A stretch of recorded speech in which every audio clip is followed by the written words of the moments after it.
Maple Hollow wasn't the kind of place where people locked their doors. Children rode bikes in cul-de-sacs until the streetlights came on. Families left strollers on porches overnight.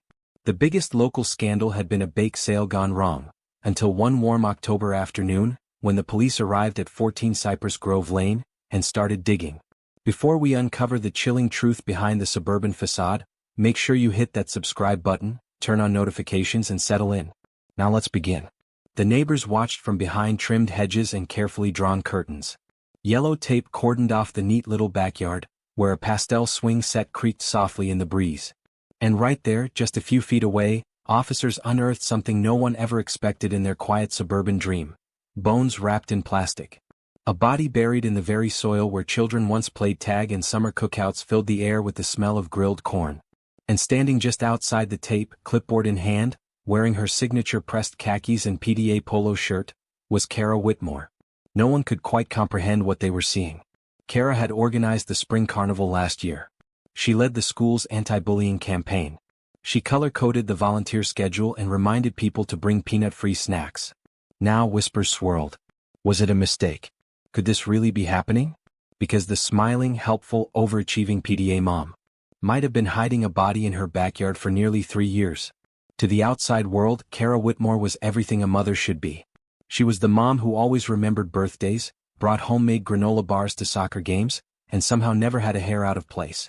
Her husband Tom, an insurance agent, often joked that Kara ran the family like she was managing a Fortune 500 company. Their 2 children, Lily and Max, were polite, well-dressed, and on the honor roll. The Whitmore's 2-story colonial looked like something out of a magazine.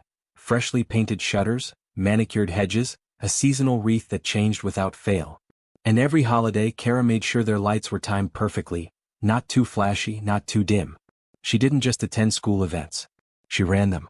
Every committee, every fundraiser, every field trip. Her email signature read Kara Whitmore, PTA President, 2018 to 2023, and she carried that title like a badge of honor. Other moms admired her from afar. Some even envied her. But behind the admiration there was something else, something unspoken. Attention. She was intense, one mother later admitted in a police interview. Like, if you signed up to bring juice boxes and forgot? She'd never let you live it down. Her smile was sweet, but her eyes? Her eyes always looked like they were calculating. Kara wasn't just organized. She was commanding. Every bake sale had a spreadsheet. Every event had a run-of show. And every person involved knew, if you stepped out of line, Kara would notice. Still, no one really questioned her. Because in Maple Hollow, she wasn't just a mom. She was the mom. Inside the Whitmore home, everything had its place. There were color-coded labels on the pantry shelves. A weekly meal planner taped to the fridge. Kara's planner was filled with carefully blocked time slots, 30-minute intervals for laundry, carpool, calls to the dentist. Even the kids' toy bins were sorted by category. The walls were painted a soft, calming beige. The family photos, all professionally done, hung in matching gold frames, each spaced precisely 2 inches apart. To outsiders, it looked like the home of a woman who had everything under control. But to those who'd been close enough to notice, something felt off. One former PTA board member described it like this. It was like, she couldn't stand chaos. Like if something didn't go exactly the way she planned it, she unraveled. But she never showed it. She just got cold. Cutting. You could feel the air shift. Kara's control didn't stop at her house. It extended into her friendships, or what passed for them. Moms who missed deadlines got icy emails. Teachers who questioned her ideas were subtly undermined. She used charm like a weapon, a tight smile, a friendly reminder laced with judgment. One parent even shared an old email Kara had sent after a last-minute cancellation for a fundraiser. If you can't handle small responsibilities, perhaps we should reconsider your role in shaping this year's leadership culture. And yet, no one pushed back. Because no one suspected her of being dangerous. Just meticulous. Controlling. Maybe a little pushy. But beneath the polished exterior, behind the PTA badge and pastel blouses, Kara was hiding something darker. Something deadly. For a long time, no one looked twice at Vanessa Carlisle. She was the image of suburban perfection, the kind of woman people trusted without question. She wore pastel cardigans, carried homemade muffins to every school fundraiser, and had that uncanny ability to remember every child's birthday. But underneath that carefully polished smile, something darker stirred. It started with whispers. Nothing concrete. just odd little inconsistencies. A neighbor, Mrs. Levine, mentioned that Vanessa once forgot to pick her kids up from school, something wildly out of character for the ever-reliable PTA mom. Another time, a teacher noticed bruises on Vanessa's wrist during a parent-teacher conference. When asked, Vanessa laughed nervously and said she slipped in the kitchen. Still, no one probed further. Why would they? Vanessa had earned trust. That's how predators like her operate, in plain sight, hiding behind casseroles and carpool duty. But then, the Collins family moved in. They bought the house 2 doors down from Vanessa's and immediately stirred curiosity in the neighborhood. Wealthy, private, and guarded. Their daughter, Zoe, enrolled at Maplewood Elementary, the same school as Vanessa's son Ethan. Naturally, Vanessa offered to help them adjust. She dropped by with a welcome basket, smiled that tight-lipped PTA smile, and offered to watch Zoe anytime they needed. It was an innocent offer. Kind even. But what the Collinses didn't know, what no one knew, was that Vanessa had started journaling again. Not the kind of journaling you'd expect. These weren't gratitude lists or PTA meeting notes. These pages were filled with observations about Zoe. The way she walked. How she hesitated before speaking. The tiny scar on her chin. It was chilling, clinical. As if she were studying prey. Still, no one suspected a thing. Not when Zoe started spending more and more time at Vanessa's home. Not when Ethan grew jealous. Not even when Zoe's mother once found her daughter crying after a sleepover, and Zoe refused to say why. Vanessa's mask was still firmly in place. Until one October evening. The Collinses had gone away for a weekend business trip, and Vanessa volunteered to watch Zoe overnight. Everything seemed normal, until Sunday afternoon when the Collinses returned home, and Vanessa's house was empty. Zoe was gone. Vanessa was gone. Ethan was found alone in the backyard, staring blankly at the swing set. Panic erupted. The police were called. The entire block was locked down. An Amber Alert lit up every phone in the county. For hours they searched. Until Vanessa returned. Clean. Carrying a grocery bag as if she'd just stepped out for milk. When asked where she'd been, she smiled and said she needed fresh air. She claimed Zoe's parents had picked her up earlier that morning. But something about her tone, the flatness in her voice, the faint tremble in her fingers, sent chills through Officer Ramirez, the first cop on the scene. Then came the discovery. A neighbor's security footage showed Vanessa leaving the house at 4:03 a.m., alone. No Zoe. No car. Just Vanessa walking down the street, barefoot and silent in the dark. It didn't take long for whispers to turn into full-blown suspicion. By Monday morning, the small, tightly knit community of Maplewood was in chaos. Police patrol cars lined the street, news vans circled the neighborhood like vultures, and Vanessa's pristine front yard, once a symbol of order and care, was now sectioned off with yellow crime scene tape. Inside the house, officers moved quietly, carefully. What they found was unsettling. In Vanessa's basement, a space rarely used even by her own family, there was a small, padlocked door tucked behind the water heater. Her husband, Mark, claimed he didn't even know it existed. He thought it led to old plumbing. But when officers broke the lock open, what they discovered sent shivers down even the most seasoned detective's spines. The room was small. Windowless. Just big enough for a twin mattress, a chair, and a single dangling light bulb.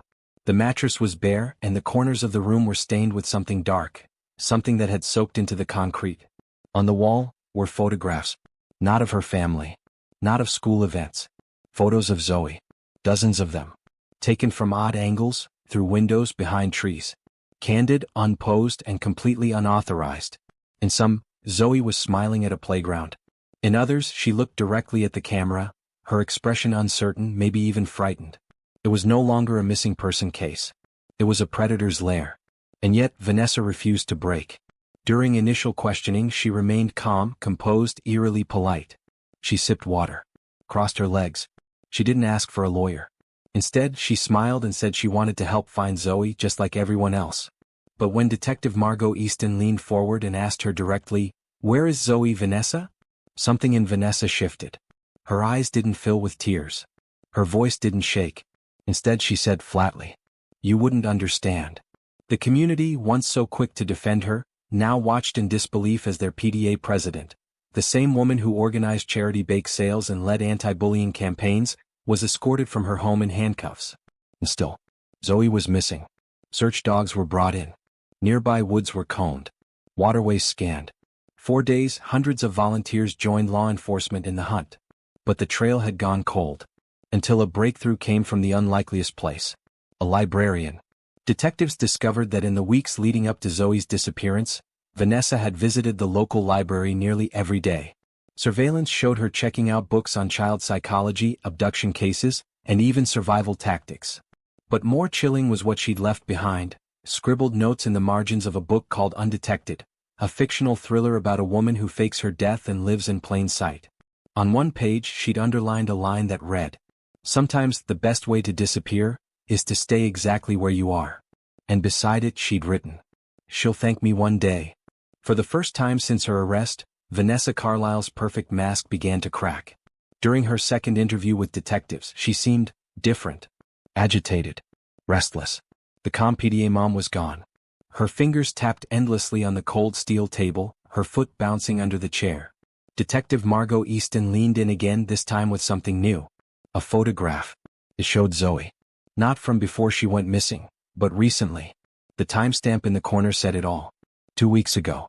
The girl looked pale, her hair shorter, thinner. But she was alive. And behind her in the photo, barely visible, was the unmistakable wood paneling of a remote cabin that local authorities identified as belonging to Vanessa's late uncle. A cabin that hadn't been used in nearly 15 years. Margot placed the photo down slowly. "Tell me again, Vanessa. Where is Zoe?" This time Vanessa didn't smile. She stared at the photo for a long time, then whispered, "She was broken. Her family didn't care. I gave her peace. That was enough." A full task force descended on the cabin, hidden deep in the northern woods, unreachable by standard roads. It took 2 hours on foot to reach it. No power. No running water. Just a creaky old structure wrapped in ivy and silence. And inside, a cot, some canned food, and a thick, chilling silence. Zoe was gone. Again. But she had been there. Her fingerprints were found on nearly every surface. A worn diary sat on the cot, pages filled with confused, desperate entries. The writing started clearly, and then became more fragmented, more broken. One page read, "She says I'm special. That the world is evil. But I miss Mom." Another said, "She brought me a cake for my birthday. Sang to me." Said the outside world had forgotten. The story was no longer about a kidnapping. It was about manipulation, grooming, control. Vanessa hadn't just taken Zoe, she'd convinced her that the world outside didn't care. As detectives pieced together Vanessa's internet history, they found private forum memberships under fake names. She'd been posting in underground message boards for years, ones where people fantasized about rescuing children from society.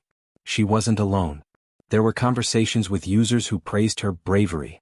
One user even referred to her as the angel of the forgotten. It became clear, Vanessa didn't see herself as a criminal. She saw herself as a savior. The motive wasn't rage or revenge. It was delusion. A deep, dangerous fantasy where she believed she was giving Zoe a better life, one of purity, protection, and purpose. But that fantasy shattered when police received a tip. A woman working at a rest stop gas station remembered seeing a young girl, thin, anxious, with a woman matching Vanessa's description weeks ago. But she wasn't alone. There was a man. And he didn't fit the neighborhood image of a PTA mom's acquaintance. Tattoos, a rough voice, impatient. His name? Connor Vexley. A known survivalist and conspiracy theorist, with a criminal record for harboring minors and assaulting officers in Montana. Vanessa had visited him several times in the past year, under fake names, before Zoe ever went missing. A new question now haunted the investigation. Had Vanessa handed Zoe off to someone even worse? And if so, was there still time to save her? Connor Vexley wasn't easy to find.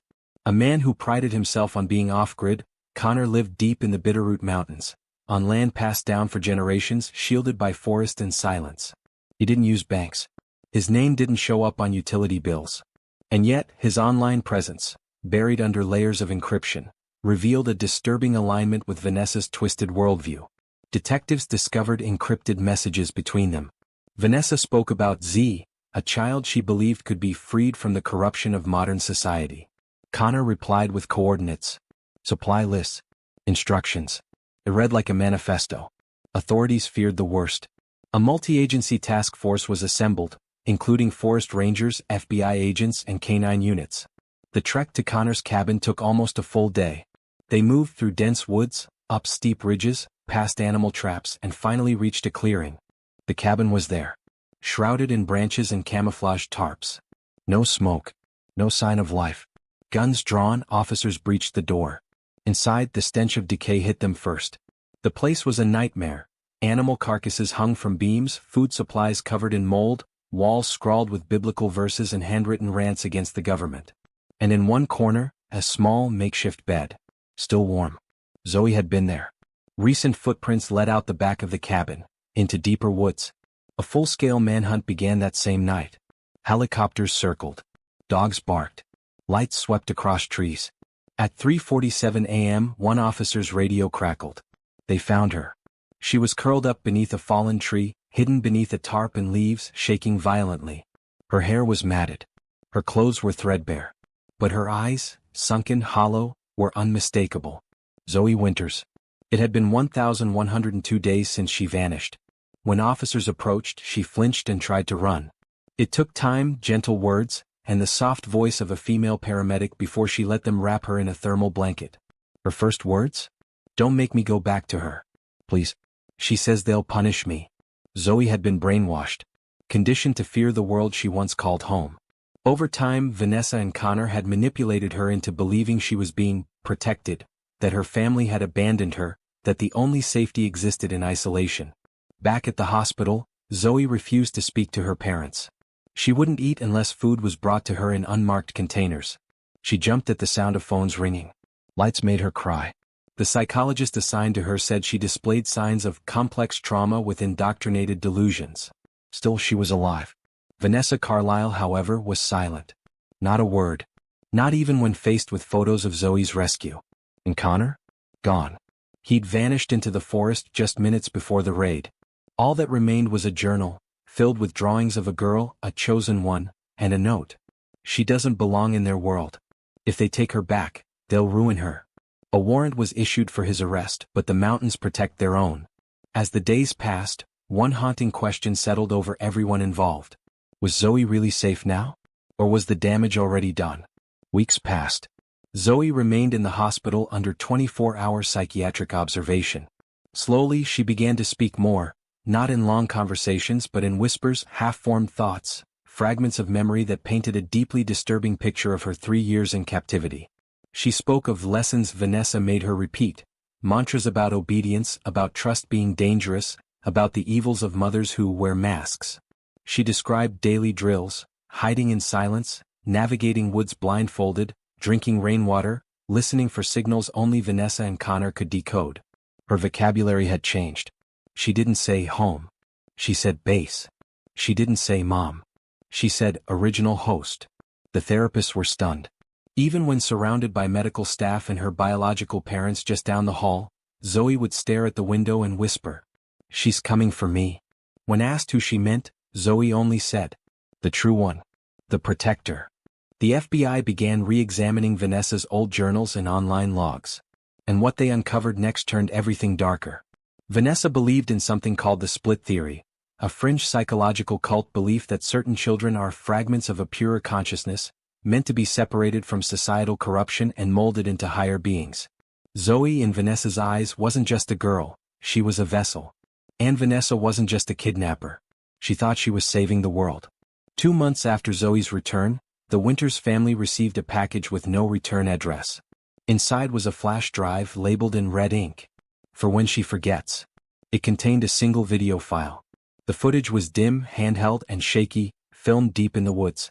Vanessa appeared on screen, sitting on a rock, Zoe beside her. The child looked gaunt, blank, unblinking. Vanessa spoke directly to the camera.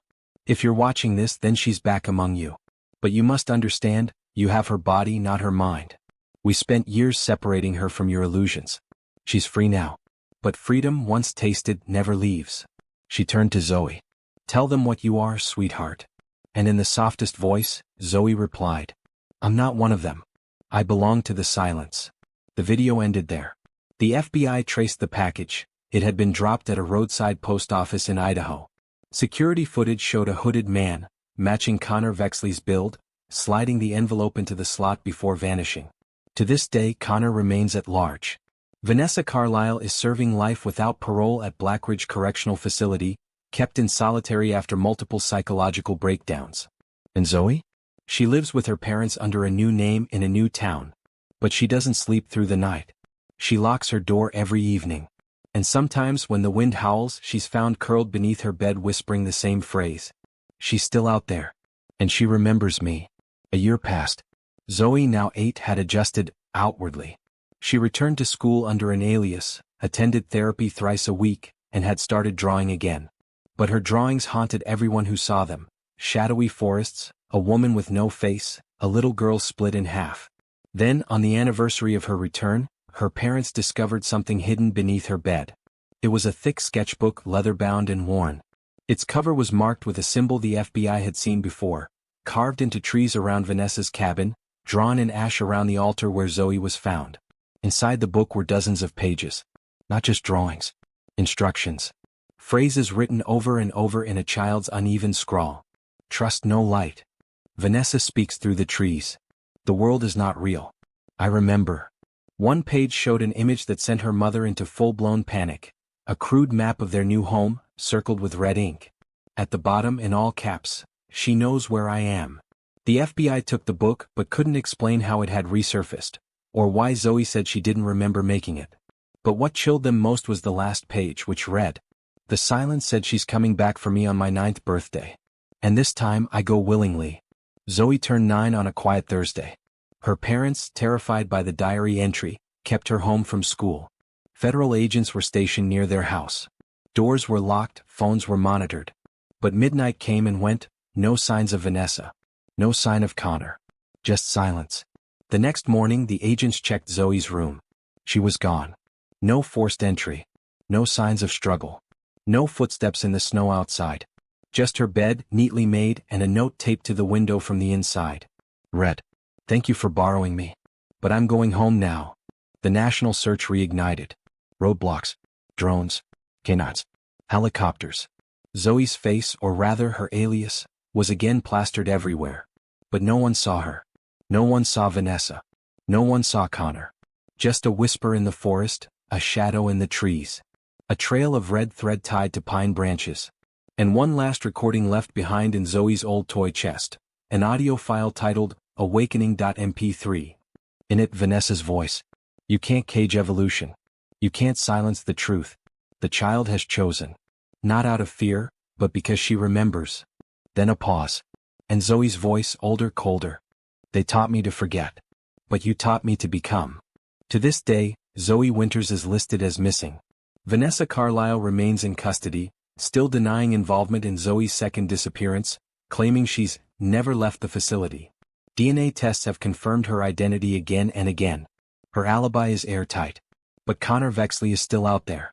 And so is whatever ideology he and Vanessa embedded into Zoe's mind.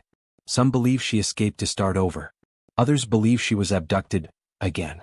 But a small, growing online group, once dismissed as conspiracy theorists, believe something darker. They call themselves the Children of Silence. They say Zoe never left that forest. They say she became part of it. And every April 19th, the anniversary of her return and her disappearance, a new message appears on their website. She's watching. She's waiting. She's no longer a victim. Her name was Vanessa Holloway. A mother. A wife. A leader in the community. And yet, beneath the smiling PTA photos and warm potluck dinners, lived something far colder. Whatever truth lay buried in Millstone Heights, whether in forgotten woods or encrypted journal pages, remains just out of reach. Zoe vanished once, then twice. And each time she left behind more questions than answers. Was Vanessa truly a monster, or just the first to be consumed by something older, darker, and still watching from the trees? Somewhere out there the forest still whispers. And silence has never sounded so loud. If this story gave you chills, don't forget to like, subscribe, and turn on notifications. We uncover the most twisted, mysterious, and haunting true crime cases. Drop a comment below. Do you think Vanessa was guilty, or was she just a pawn in something far more sinister? This is Crime Cortex AI, and some stories never really end.